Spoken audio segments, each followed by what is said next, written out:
Good morning, guys. Welcome back to Piney Projects. My name is Dan. Today is a beautiful day. Birds are happy. A little chilly this morning, but supposed to be up to 80 degrees today. And for the beginning of March, that's a little too hot, but whatever. I'll take it. After this winter, we'll take it. Today, we're back out on a Kingston. The project that never ends. Today, the goal is it needs a floor. We have no floor in here. So the flooring in this trailer goes from the front all the way to the back, and it goes underneath the dividing wall for the tack compartment. I just cut it off here while we were, re-welding and getting all of the framework done. But it actually goes all the way up underneath, all the way up to the front here. So first state of business, we have got to get this mess cleaned out of here. So I am not going to bore you with that. But we're going to get all this stuff cleaned up and pushed up top here so we can access the floor. Well, that sure looks better. Well, we can at least see the floor. Got everything staged up top there. But as you can see, the flooring, it would come straight on through right here and then underneath this wall and underneath this carpet all the way up here to the front. I'm not sure how it ends up there, but the next step, we're going to go ahead and get this metal trim out and then peel up this ratty green carpet and see what's behind door number 1.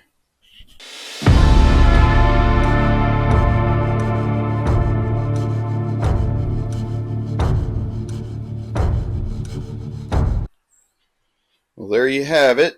We got that nasty old carpet, and they had looked like tar paper down underneath it. I don't know if that's factory or the guy that we got the trailer from put that in, but anyway, it's out. Now, the next step, I don't know if this will show up. Yeah, you can see.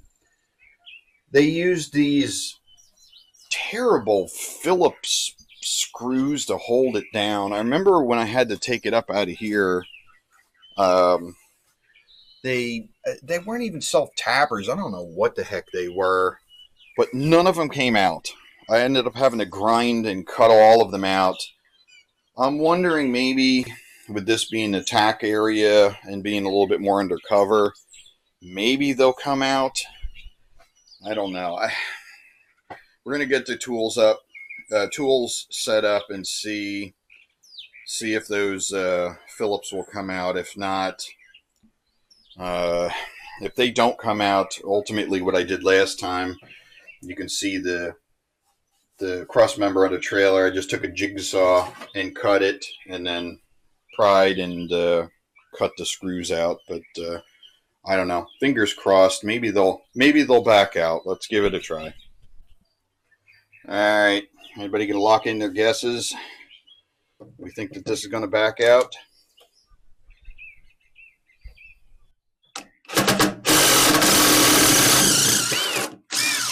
Oh man! Look at that! It actually did come out. Where's my pliers?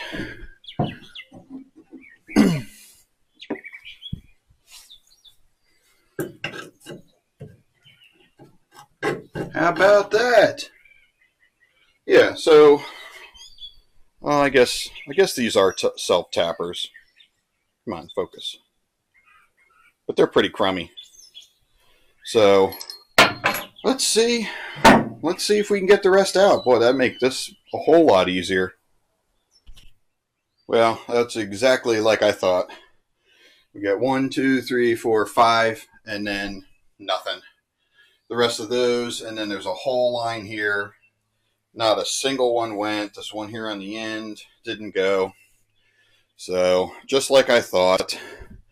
So let me go get the jigsaw and we'll start cutting up these planks and basically just taking the, we'll have to take the cutoff wheel and get all these tappers cut out. So let's get to it.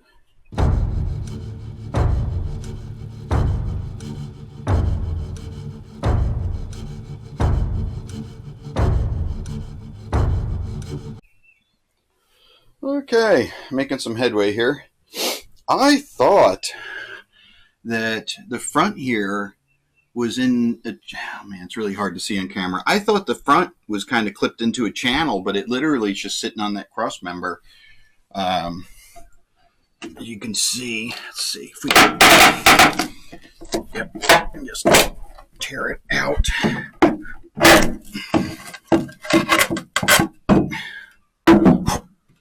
So, yeah, you can kind of see. But, yeah, it's just these crappy self-tappers. See, the back of the trailer sits in a channel here. So, you know, the ends of the boards don't go anywhere. I really thought that the front here was in a channel, but it's not. So it makes it a little bit easier getting out. But now I'm going to have to run tappers all across the front, which I wasn't planning on. But let me go ahead and I'll get the rest of this all ripped out and bring you back along when it's all cleaned out and done.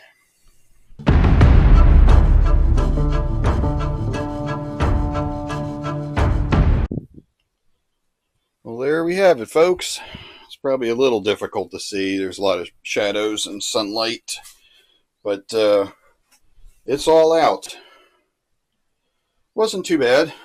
Went fairly easy, but the entire floor is out. So I think what I'm going to go ahead and do, I'm going to go ahead and get all these frame rails and cross members cleaned up, and we're going to hit it with some chassis saver. It's absolutely silly not to while everything is out. So we're going to go ahead. I'm going to go ahead first off and get all the measurements of all the lumber that I'm going to need for this.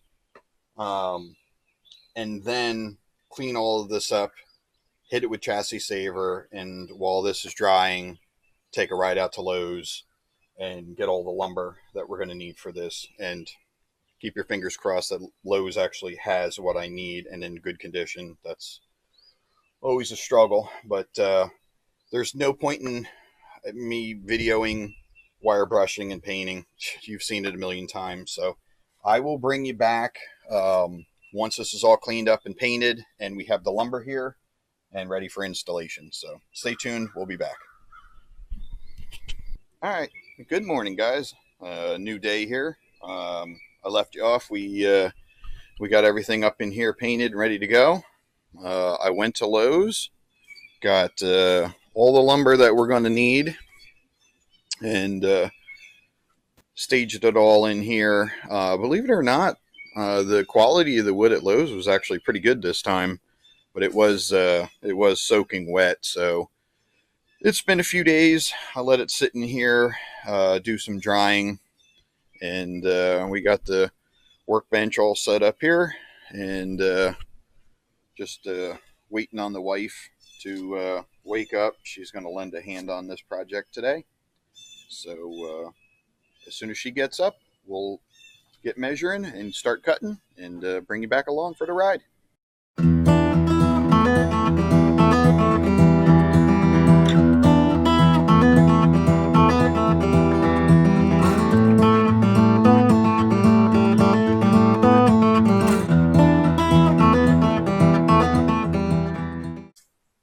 Hold on.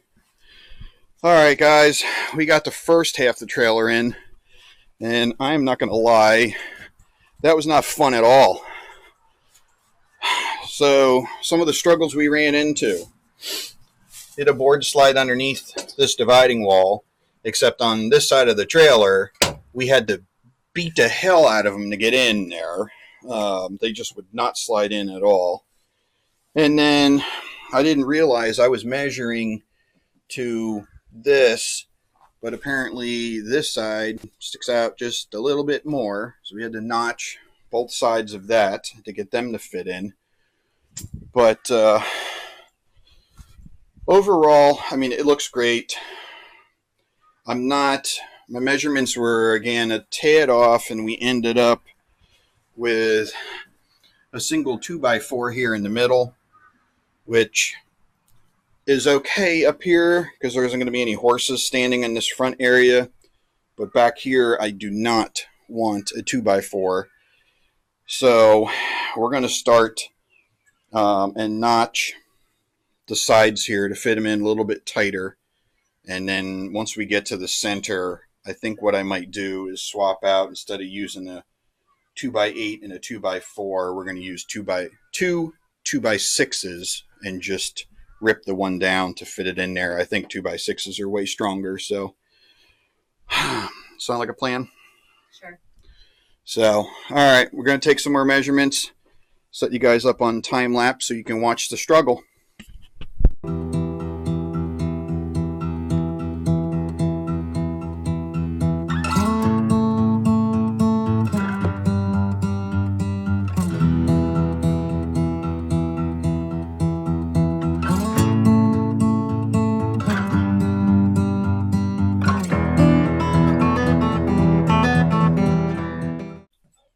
All right, guys, as you can see, the back went a whole lot better than the front did. We got them notched around the posts there. They fit in the channel in the back here, and measurement-wise worked out great. We've got 4 2x8s on both sides and 2 2x6s in the middle, so that's super nice and strong. So next up, we've got to take the chalk line and mark out all of the cross members. And I bought these torque head screws, McMaster Carr. They're specifically designed for trailer floorboards. They're actually the same ones on this trailer. Takes the torque head bit. So let's get to it. We'll mark out all these cross members and start drilling. So we got our first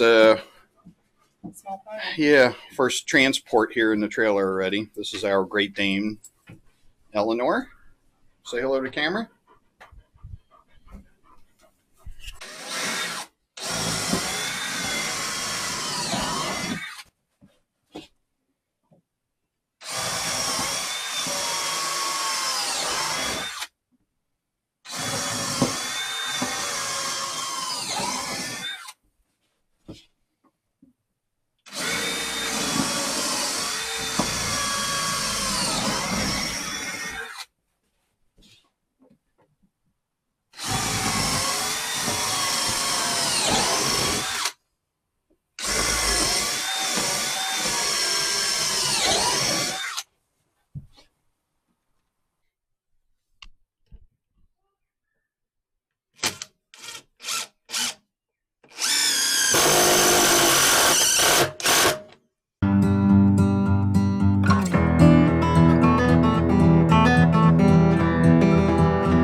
Alright guys, the little DeWalt just ain't cutting it anymore.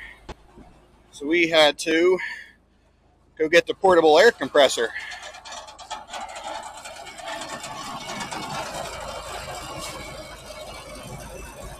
Got the air hose hooked up. is my old school air gun here. That should get the job done. Alright guys, we're kind of striking out here. As you can see, put the Mac away. This air gun, I forgot. Been meaning to replace it. It don't work. I totally forgot, so we got the truck and air hose and everything out for nothing. This 1/4 inch just can't make it through these. It worked great up here because the cross members all up in the front here weren't changed. They're the original kind of light duty ones, but everything back here was upgraded and new, you know, heavier duty metal. So 1/4 inch just ain't cutting it. So guess what? Time for a new tool. Sent the wife to Lowe's. She's going to pick up a nice 1/2 inch impact gun. And that should be no problem to get these in. So I'll bring you back along when we're unpackaging a nice new tool. All right, guys. As Tim Taylor always says, more power. Let's get it unboxed.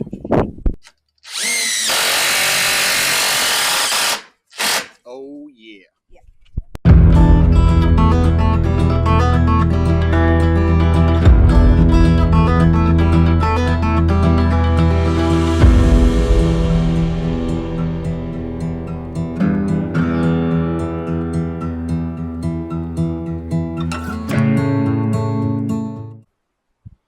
Alright guys, well the time-lapse camera died at some point, but there it is. They're all in here, they're all fastened down.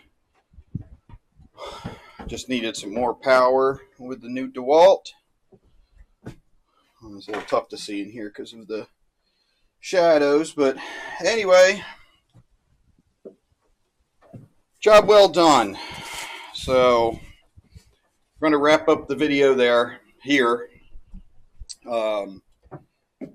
What's next? We've got the sides here. It gets some galvanized sheet metal, lines the sides here, and then we get to screw the all the fenders back on. So that will be next. Hope you guys enjoyed the video. If you did, big old thumbs up. Thank you to Sam for helping out. And we'll catch you on the next one. Later.